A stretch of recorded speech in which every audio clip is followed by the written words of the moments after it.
Pemirsa, gangguan tropis berupa sirkulasi siklonik di selatan perairan Nusa Tenggara Timur NTT mempengaruhi cuaca Bali berupa hujan dan angin kencang. Diperkirakan pada 12 hingga 14 Januari 2025.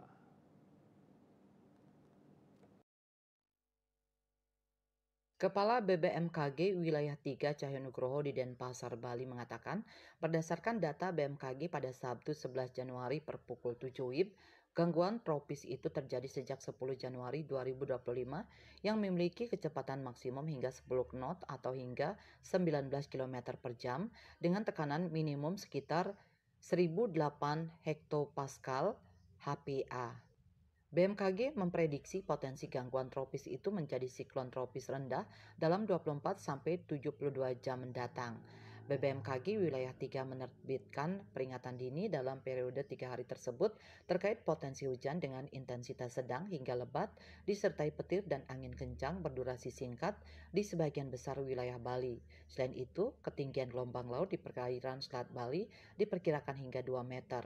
Begitu juga di perairan untuk jalur penyeberangan di Selat Bali dan Selat Lombok diperkirakan ketinggian gelombang laut mencapai hingga 2 meter.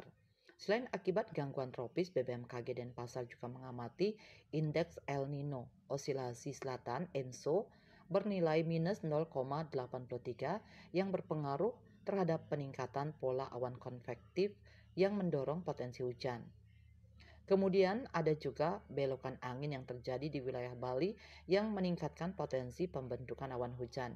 Dengan kecepatan angin diperkirakan hingga 28 km per jam yang bertiup dari arah barat utara, sedangkan suhu muka laut di sekitar wilayah Bali umumnya berkisar 29 sampai 30 derajat Celcius dan massa udara basah terkonsentrasi mulai dari lapisan permukaan hingga 200 milibar atau 12.000 meter.